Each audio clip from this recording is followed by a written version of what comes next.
बोल।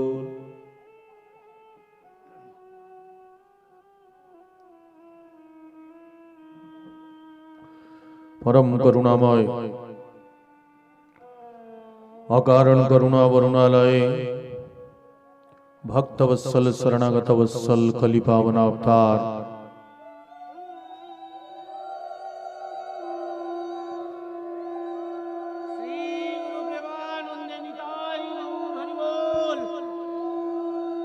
श्री श्रीमान नित्यानंद प्रभु श्रीमान महाप्रभुर अहेतु की करुणाय राधा गोविंद देवेर महति कृपा करुणाय श्री श्री चैतन्य चरितामृत श्रीमान महाप्रभुर पावन चरित्र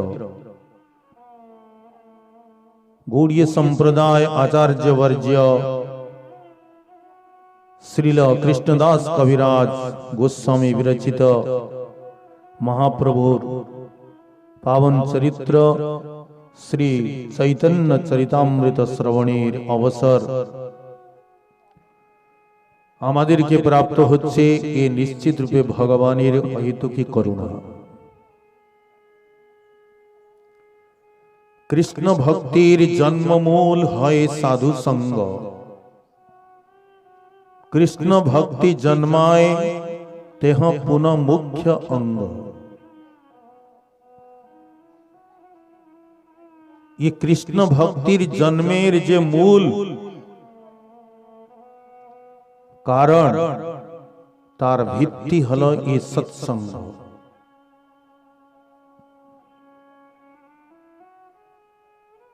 ये सत्संगेर एमन महिमा द्वारकापुरे वसुदेव महाराज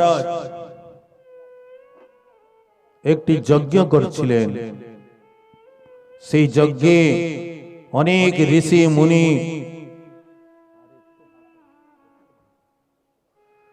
अनेक महात्मा सेई यज्ञस्थले विराजमान। स्वयं भगवान द्वारकाधीश माल्य चंदनादि द्वारा तादेरके पूजा करतेছিলেন।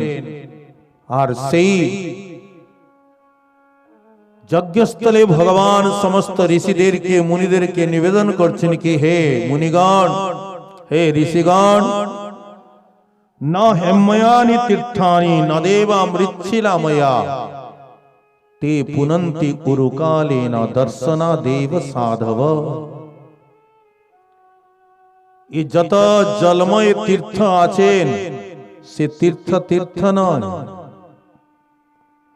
ये जत देवतागण विग्रह रूपे पूजा ग्रहण करतेছেন ये देवता देवता नয়। ते पुनन्ति उरुकालेन जत जलमय तीर्थ ये देव विग्रह एदेर सेवन करते करते उरुकालेन बहुकाल पश्चात जीव पवित्र है। किंतु दर्शना देव साधव साधुगणेर यमन महिमा एदेर दर्शन मात्रे ही जीव पवित्र हो जाए। दर्शने पवित्र करो एई तोमार गो। नामाचार्य हरिदास ठाकुर बेनापोल जंगले भजन करतेছিলেন। दिवा रात्र अहर्निश 3 लाख नाम उच्च स्वरे तिनी कीर्तन करतेন। संख्या पूर्वक এই 3 लाख नाम उनाके ग्रहण करते पूरा दिन एवं पूरा रात्रि व्यतीत हो जाए।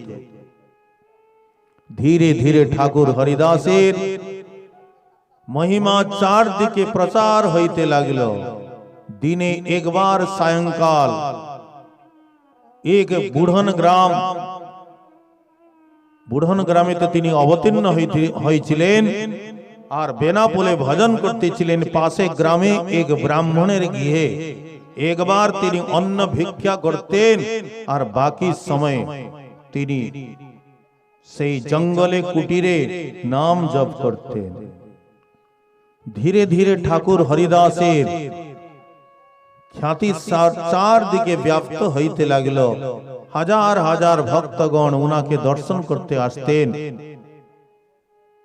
সেইখানকার এক জমিদার ছিল, নাম ছিল রামচন্দ্র খান, যে বৈষ্ণবদের প্রতি মহাবিদ্বেষী ছিল।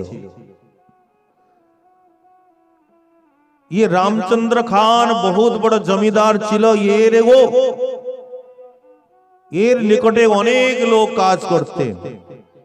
তারা নিজে নিজের যখন কার্য সমাপ্তি হইত, নিজের কাজ পুরো করে আর ঠাকুর হরিদাসকে তারা দর্শন করতে যেতেন।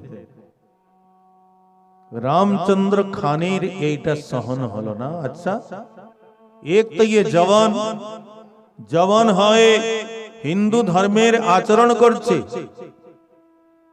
তারপরে এত খ্যাতি, আমি এত বড় জমিদার, এত অর্থ সম্পদ আমার নিকট, লোক আমাকে রাম রাম করে না, জিজ্ঞাসা করে না।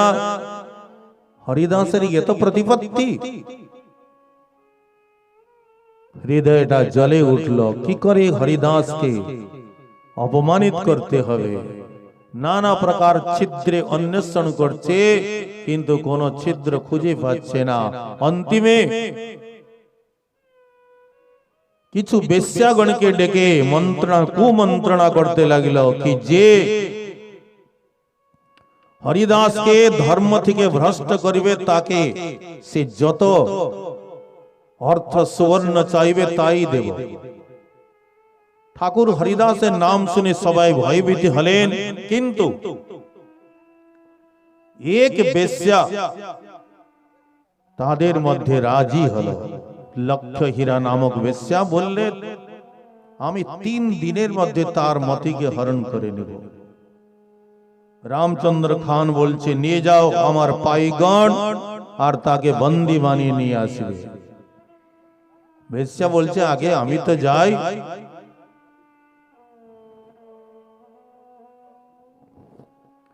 বেশ্যা পৌঁছে গেল রাত্রে। ঠাকুর,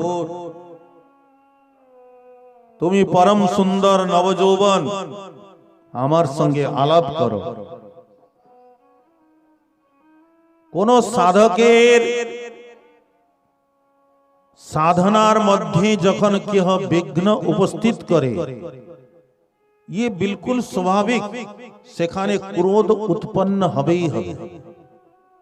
ঋষি বিশ্বামিত্র তপস্যা করতেছিলেন, উনার তপস্যাকে ভঙ্গ করার জন্য ইন্দ্র রম্ভাকে পাঠিয়ে দিল।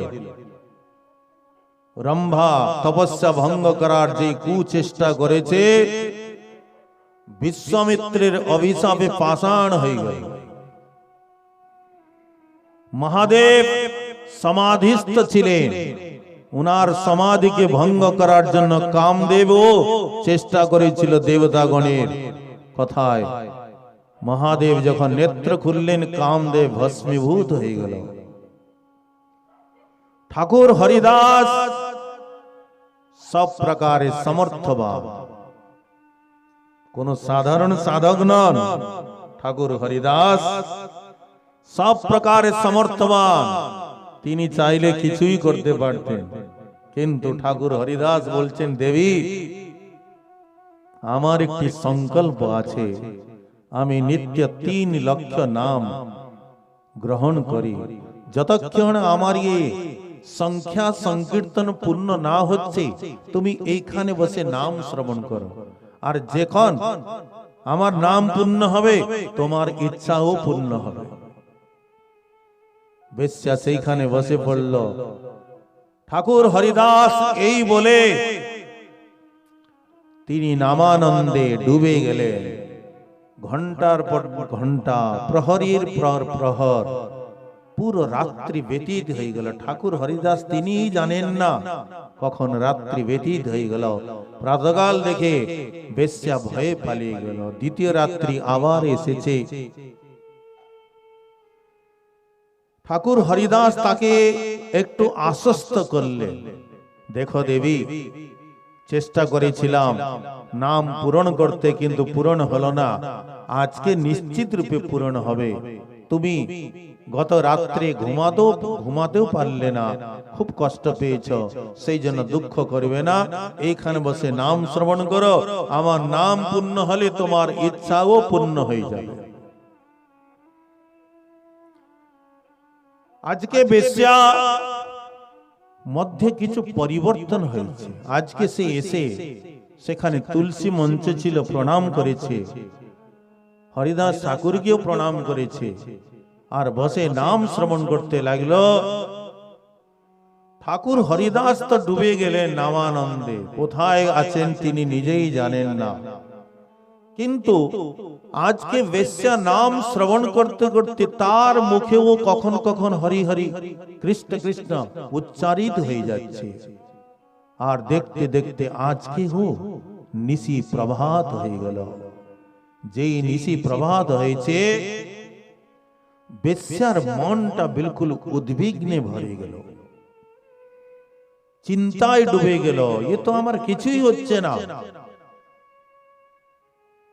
বেশ্যাকে উদ্বেগ যুক্ত দেখে ঠাকুর হরিদাস বললেন কি, দেবী, আমি বহু চেষ্টা করেছিলাম নাম পূর্ণ করতে, কিন্তু কোনো প্রকারে পূর্ণ করতে পারলাম না।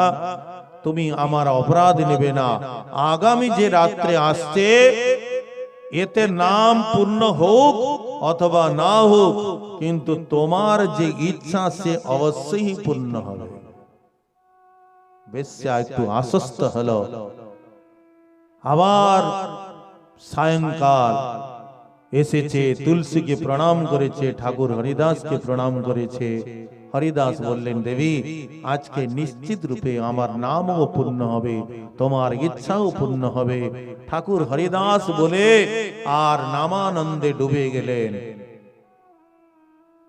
হরিদাস ঠাকুর সে বেশ্যাকে কোনো উপদেশ দেন নাই, তাকে কোনো জ্ঞান উপদেশ করেন নাই, কোন ধর্ম উপদেশ করেন নাই, কোন সৎসঙ্গ করেন নাই। তৃতীয় রাত্রির অন্ধকারের সঙ্গে সঙ্গে তার যে হৃদয়ের অন্ধকার দূর হয়ে গেল। ব্যক্তির যখন বিবেক জেগে উঠে, তখন তাকে ভালো মন্দ সবকিছু বিচার এসে যায়, পাপ পুণ্য ভালো মন্দ সবকিছু বিচার তার মধ্যে এসে যায়। ये বেশ্যা মনে ভাবছে, ये কি করলাম, ये परम महत ঠাকুর হরিদাসের চরণে আমি তো অপরাধ করে ফেললাম। চরণে পড়ে গেল, হে ঠাকুর, আমি এক পতিতা, আমি রামচন্দ্র খানের কথায় এসেছি। ঠাকুর হরিদাস বললেন, আমি সব জানি। সেই দিন যাইতাম স্থান ছাড়িয়া, 3 দিন রহিলাম তোমার নিস্তার লাগিয়া। আমি সেই দিনই চলে যেতাম, কেবল 3 দিন ছিলাম তোমার নিস্তারের জন্য। দেখো, যা কিছু সম্পদ আছে সব ব্রাহ্মণ দিগকে দান দিয়ে এই কুটিরে 3 লক্ষ নাম গ্রহণ করো। সৎসঙ্গ কিম্ন করোতি পুংসা, স্পর্শের কি দায় দেখিলেও হরিদাস, ছিন্ডে সর্বজীবের অনাদি কর্ম পাস। ঠাকুর হরিদাসের এমন মাহাত্ম্য, এদের দর্শন মাত্রে স্পর্শের কি দায় দেখিলেও হরিদাস, দর্শনে পবিত্র করো। ছিন্ডে সর্বজীবের অনাদি কর্ম পাস, এদের দর্শন মাত্রে জীবের অনাদি কালের যে কর্ম বন্ধন তৎক্ষণাৎ খণ্ডিত হয়ে যায়। সে বেশ্যার মধ্যে এমন পরিবর্তন হলো যে কত রঙ্গ বেরঙ্গ বস্ত্র পরিবর্তন করত, সে আজকে এক বস্ত্রে। কত সুগন্ধিত তেল নিজের কেসে লাগাতো, আজকে মাস্তাকে মুন্ডন করে নিল। কত স্বাদিষ্ট যে ভোজন করত, আজকে এক মুঠি চানা খেয়ে সে কুটিরে 3 লক্ষ নাম গ্রহণ করছে। সেই বেশ্যা হল পরম মহান্তি, বড় বড় বৈষ্ণব দর্শনে জানতি। বড় বড় বৈষ্ণবগণ আজকে যে বেশ্যাকে দেখে লোক গঙ্গা স্নান করত, তাকে দর্শন করার জন্য আজকে বড় বড় বৈষ্ণবগণ যাচ্ছেন। এই সৎসঙ্গের মহিমা। সৎসঙ্গ কিম ন করোতি পুংসাম, ये सत्संग की ना करते पारे। मज्जन फल देखौ तत्काला, काक होए पिक बकहु मराला। এই সৎসঙ্গ রূপে তীর্থে, এই সৎসঙ্গ রূপে মন্দাকিনীতে মজ্জন ফল দেখহু তৎকালা, তৎকাল এতে মজ্জনের ফল দেখুন।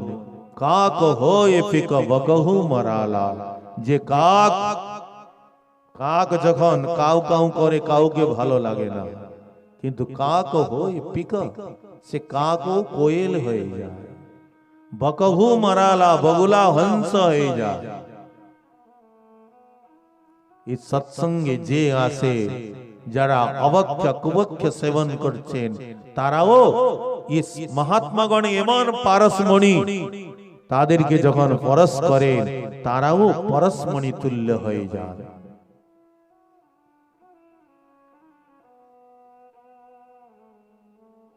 এই সৎসঙ্গ রূপী তীর্থের এমন মহিমা। আর সেই সৎসঙ্গ আমরা শ্রীমান মহাপ্রভুর পাবন চরিত্র শ্রবণ মাধ্যমে প্রাপ্তি করছি। এ ভগবানের একটি বিশেষ করুণা ছাড়া আর কিছুই নয়। কবিরাজ গোস্বামী পাদ নিজের শ্রী শ্রী চৈতন্য চরিতামৃতে প্রারম্ভে 14টি শ্লোকে মঙ্গলাচরণ করলেন। 6টি শ্লোকে মহাপ্রভুর অবতারের কারণ বললেন। তার মধ্যে প্রথম শ্লোকে তিনি গুরু আর সপার্ষদ গৌরাঙ্গ মহাপ্রভুকে বন্দন করলেন। দ্বিতীয় শ্লোকে শ্রী নিত্যানন্দ প্রভু গৌরাঙ্গ মহাপ্রভুকে বন্দন করলেন। তৃতীয় শ্লোকে মহাপ্রভু তিনি ব্রহ্ম, তিনি পরমাত্মা, তিনি হি ভগবান, তিনি হি স্বয়ং ভগবান পরতত্ত্ব। একটি শ্লোকে মহাপ্রভুকে বন্দন করলেন। চতুর্থ শ্লোকে মহাপ্রভুর অবতারের কারণ কি? একটি গৌণ কারণ, যে নাম প্রেম প্রচার, এই গৌণ কারণ তিনি নিরূপণ করলেন। পঞ্চম এবং ষষ্ঠ শ্লোকে মহাপ্রভুর অবতারের যে মুখ্য কারণ তিনটি, সেই রাধার প্রেম কেমন, আর আমার মাধুর্য কেমন, আর আমার মাধুর্যকে অনুভব করে তিনি কি প্রকার সুখের অনুভব করে, সেই সুখটি কেমন। এ তিন বাঞ্ছিত ধন ব্রজে নহিল পুরাণ, কি করিয়ে না পাইয়া গো। ভাবিয়া দেখিল মনে রাধার স্বরূপ বিনে, এ বাসনা কভু পূর্ণ নয়। তাই রাধা ভাব কান্তি ধরি, রাধা প্রেম গুরু করি, নদিয়াতে করল উদয়।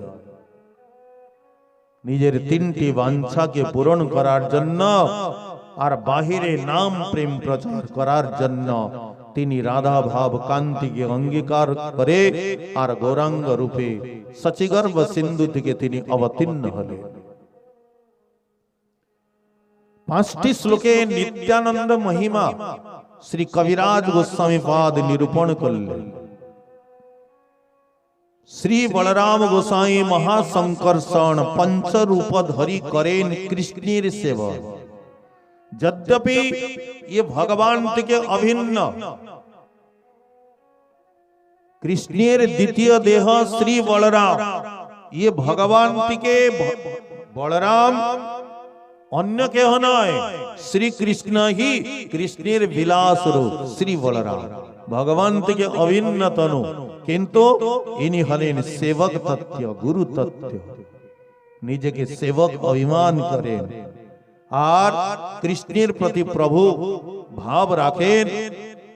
আর ইনি 5টি রূপ ধারণ করে তিনি শ্রীকৃষ্ণের সমস্ত ইচ্ছাকে পূরণ করছে, সেবা করছে নানা রূপ ধারণ করে। এক স্বরূপে তিনি সংকর্ষণ রূপে পরম ব্যোমলোকে নারায়ণের চতুর্পার্শ্বে বিরাজমান করছেন। সেখানে বাসুদেব, সংকর্ষণ, প্রদ্যুম্ন, অনিরুদ্ধ, এখানে দ্বিতীয় চতুর্বিহ সংকর্ষণ রূপে তিনি বিরাজমান করছেন। ভগবানের যে সৃষ্টি লীলা, এই ব্রহ্মাণ্ড লীলা বা সৃষ্টি লীলাকে পূরণ করার জন্য তিনি 4টি স্বরূপ ধারণ করেন। কারণাবধিসায়ী, যখন কিছুই থাকে না, কেবল কারণ সাগর থাকে, সেই কারণ সাগরে তিনি শয়ন করেন। এই জন্য উনাকে কারণাবধিসায়ী প্রথম পুরুষ মহাবিষ্ণু বলা হয়। তিনি অনন্ত কোটি ব্রহ্মাণ্ড সৃষ্টি সৃজন করলেন মায়াতে ঈক্ষণ করে, আর প্রত্যেক ব্রহ্মাণ্ডের গর্ভে তিনি প্রবেশ করলেন। এই জন্য নাম পড়ল গর্ভোদশায়ী। সেই গর্ভোদশায়ী সেই ব্রহ্মাণ্ডের আধাকে জল নিজের ধর্ম জলে পূর্ণ করে, আর সেখানে তিনি নিজের বৈকুণ্ঠ লোক প্রকট করে শেষ শয্যা উপরে শয়ন করলেন।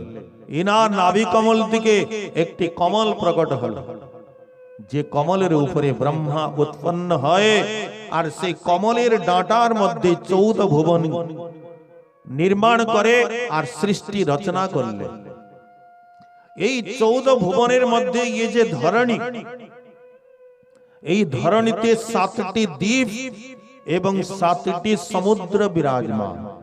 7টি দ্বীপের মধ্যে আমরা যে দ্বীপে আছি একে জম্বু দ্বীপ বলা হয়। এই জম্বু দ্বীপের মধ্যে 9টি খণ্ড আছে, তার মধ্যে একটি খণ্ড ভারতবর্ষ, যে ভারতবর্ষে আমরা বিরাজমান। এই 7টি সমুদ্রের মধ্যে যে ক্ষীর সাগর আছেন, সেই ক্ষীর সাগরে গর্ভোদশায়ী মহাবিষ্ণু তিনি এক স্বরূপে শয়ন করে। ইনাকে ক্ষীরাবধিসায়ী তৃতীয় পুরুষ পালনকর্তা গুণাবতার বিষ্ণু বলা হয়।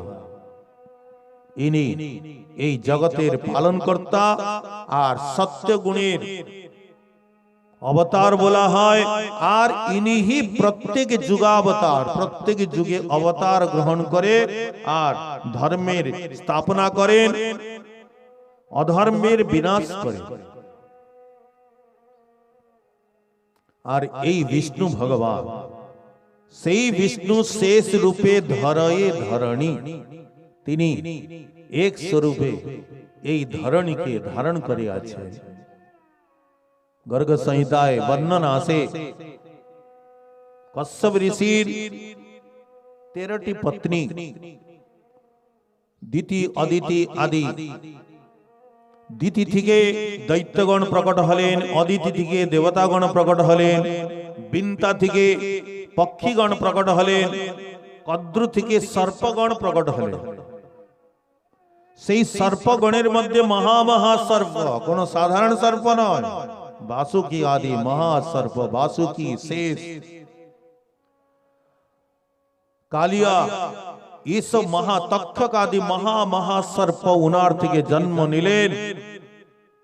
একবার ভগবান বললেন কি শেষকে, কি শেষ তুমি এই পৃথিবীকে নিজের মস্তকের উপরে ধারণ করো। শেষ ভগবান বললে ঠিক আছে প্রভু, আমি ধারণ করিব, কিন্তু কোন একটা অবধি, কতদিন, কত বর্ষ, কত মাস, একটা অবধি বলুন। ভগবান হাসলেন, বললেন শেষ তুমি এই পৃথিবীকে মস্তকে ধারণ করে আর আমার মহিমা গান করিবে। তুমি তো সহস্র বদন, আর সহস্র বদনে আমার মহিমা গান করিবে। আমার কত অবতার, কত লীলা, কত মহিমা গান করিবে। যেদিন গান করতে করতে আমার মহিমা শেষ হয়ে যাবে, সেদিন তুমি পৃথিবীকে রেখে চলে যাবে, তোমার ছুটি। সেই সহস্র বদন শেষ ভগবান সহস্র মুখে তিনি নিরন্তর ভগবানের মহিমা গান করছেন, কিন্তু মহিমার অন্ত পেলেন না। সেই শেষ ভগবান, সেই বিষ্ণু শেষ রূপে ধরয়ে ধরণী 50 কোটি যোজন পৃথিবী विस्तार, যার এক ফণে রহে সরসব আকার। এত বড় পৃথিবী, যার একটি ফণার উপরে একটি সরস দানা যেমন মস্তকে থাকলে বোঝা যায় না কোথায় রাখা আছে, তদ্রূপ শেষ ভগবান সেই পৃথিবীকে নিজের মস্তকের উপরে ধারণ করে আছে।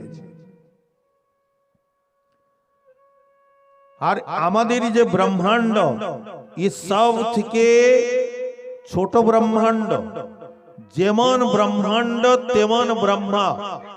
আমাদের ব্রহ্মাণ্ডের ব্রহ্মা হলেন চতুর্মুখ। আর যেমন ব্রহ্মাণ্ড, কোন ব্রহ্মাণ্ডের শতমুখ, কোন সহস্রমুখ, লক্ষমুখ, কোটিমুখ। একবার আমাদের ব্রহ্মাণ্ডের ব্রহ্মা এই কবিরাজ গোস্বামী পাদ বর্ণন করেছে এই চরিতামৃতে, কি ভগবানের বিভূতি কেমন, ঐশ্বর্য কেমন। আমাদের ব্রহ্মাণ্ডের ব্রহ্মা, চতুর্মুখ ব্রহ্মা দ্বারকাপুরে পৌঁছালেন। দ্বারপালকে বললেন कि ভগবানকে সমাচার দাও, ব্রহ্মা সাক্ষাৎকার করতে এসেছে। দ্বারপাল অন্তপুরে প্রবেশ করেছে আর প্রভুকে প্রণাম করে নিবেদন করলো कि প্রভু, ব্রহ্মা আপনার সঙ্গে সাক্ষাৎকার করতে এসেছে। ব্রহ্মা বাইরে শুনছেন, ভিতরে থেকে ভগবান বললেন, কোন ব্রহ্মা? ব্রহ্মা বাইরে থেকে শুনছেন, কোন ব্রহ্মা? ব্রহ্মা তো আমি। ব্রহ্মা কি দু চারটা নাকি? কোন ব্রহ্মা? দ্বারপাল এসে জিজ্ঞাসা করলো, আপনি কোন ব্রহ্মা? ব্রহ্মাকে যে বললেন না, তিনি প্রকাশ্যে বললেন কি আমি সনত কুমার পিতা ব্রহ্মা। দ্বারপাল ভিতরে গিয়ে নিবেদন করলো, ভগবান বলল ডেকে নিয়ে আসি। ব্রহ্মা ভিতরে গেলেন, ভগবান বললেন, বলো ব্রহ্মা কি সমাচার? ব্রহ্মা বললেন কি প্রভু, আমি তো কি জন্য এসেছি সেটা পরে নিবেদন করব, আপনি আগে আমাকে ইয়ে বলুন, আপনি কেন বললেন কোন ব্রহ্মা? ব্রহ্মা তো আমি তো সৃষ্টি রচনা করি, আমাকে তো আপনি রচনার দায়িত্ব দিয়েছেন, আর আমাকে দায়িত্ব দিয়ে আপনি আমাকে ভুলে গেলেন। আপনি জিজ্ঞাসা করছেন কোন ব্রহ্মা? ব্রহ্মা কি আর কেউ আছে নাকি? ভগবান হাসতে লাগলেন, আর উনার হাসিটাই মায়া। ভগবান হাসলেন, সেই চতুর্মুখ ব্রহ্মা দেখছেন আরো ব্রহ্মাগণ সেখানে এসে ভগবানকে প্রণাম করতেছে। কেহ শতমুখ, কেহ সহস্রমুখ, কেহ লক্ষমুখ, কোটিমুখ, পরার্ধমুখ। বিশাল বিশাল ব্রহ্মাগণ তারা এসে ভগবানকে প্রণাম করছেন। তাদের সুবর্ণের মুকুটগুলো সেই কৃষ্ণের পাদ পিঠে লেগে ঠন ঠন করে শব্দ উচ্চারিত হচ্ছে। সমস্ত ব্রহ্মাগণ করজোড়ে অবনত কন্ধরে তারা ভগবানকে প্রণাম করছেন, স্তুতি করছেন, আর নিবেদন করছেন কি প্রভু আমাদেরকে কেন স্মরণ করলেন, আজ্ঞা করুন। ভগবান বললেন, না না, আমি এমনিই তোমাদেরকে দেখার ইচ্ছা হলো, তাই আমি তোমাদেরকে স্মরণ করেছি। তোমাদের ব্রহ্মাণ্ডে সবকিছু কুশল তো? ব্রহ্মাগণ নিবেদন করছেন কি প্রভু আপনি তো এই মাত্র আমাদের ব্রহ্মাণ্ডে লীলা করে এসেছেন, সবই কুশল আছে আপনার কৃপায়। লীলা নিত্য, নিত্য মানে যেমন এই ব্রহ্মাণ্ডে লীলা হলো দ্বাপর যুগের লীলা, আর এই ব্রহ্মাণ্ড থেকে পড়াব উঠলো আবার একটা ব্রহ্মাণ্ডে ভগবান, সেখানে জন্ম লীলা থেকে এই লীলা কখনো বন্ধ নয়। সমস্ত ব্রহ্মাগণ প্রণাম করে আবার প্রস্থান করলেন। ভগবান দ্বারকাধীশ বললেন ব্রহ্মাকে, বলো ব্রহ্মা কি বলছো? ব্রহ্মা বললেন, না প্রভু আমার সব সমাধান হয়ে গেছে। সেই বিষ্ণু শেষ রূপে ধরায় ধরণী 5টি শ্লোকে, আর এই শেষ ভগবান অনন্ত রূপ ধারণ করে তিনি শ্রীকৃষ্ণের সেবা করতেছেন। শ্রীকৃষ্ণের যে সিংহাসন, ছত্র, পাদুকা, চামর, বিজন, সজ্জা, পালঙ্ক সবকিছু রূপে ये শেষ ভগবান ही তিনি রূপ ধারণ করে শ্রীকৃষ্ণের সেবা করছেন। অনন্ত রূপ ধারণ করে শ্রীকৃষ্ণের কৃষ্ণের শেষতা পায়া শেষ নাম ধরে